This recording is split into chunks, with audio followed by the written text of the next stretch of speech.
महाभारत का नाम सुनते ही हमारे दिमाग में भीष्म, अर्जुन, द्रौपदी, कर्ण और श्री कृष्ण जैसे वीर और महापुरुषों की छवि उभर आती है।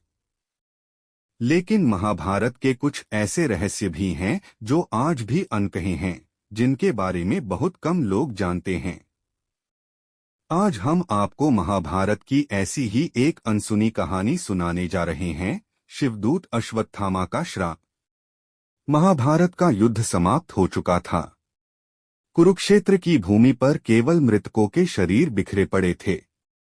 पांडव विजयी हो चुके थे और कौरवों का नाश हो चुका था। लेकिन इस युद्ध के बाद भी कुछ लोगों के दिल में दर्द और कड़वाहट बाकी थी। उनमें से एक था अश्वत्थामा। गुरु द्रोणाचार्य के पुत्र अश्वत्थामा ने इस युद्ध में अपनों को खोया था और अपमान का घूंट पिया था। अश्वत्थामा को एक और सबसे बड़ा दुख था अपने पिता की मृत्यु का।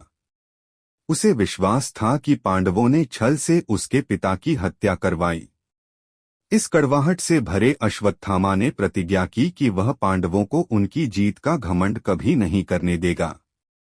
रात्रि के समय जब पांडव अपने शिविर में विश्राम कर रहे थे, तब अश्वत्थामा ने चुपके से प्रवेश किया। उसकी आंखों में आक्रोश था और दिल में प्रतिशोध की आग जल रही थी। उसने पांचों पांडवों को मारने का प्रयास किया, लेकिन गलती से उसने पांचों पांडवों के बच्चों का ही संहार कर दिया। जब उसे अपनी गलती का एहसास हुआ तो वह भीतर से टूट गया, लेकिन प्रतिशोध की आग बुझी नहीं। अश्वत्थामा की इस नृशंस हत्या से क्रोधित होकर श्री कृष्ण ने उसे श्राप दिया कि वह अनंत काल तक भटकता रहेगा। वह अमर रहेगा, लेकिन अपनी करनी का फल उसे हर दिन भुगतना पड़ेगा। उसे चिरकाल तक एक अज्ञात योद्धा के रूप में पृथ्वी पर घूमना पड़ेगा, बिना किसी सहारे और बिना किसी अपने के।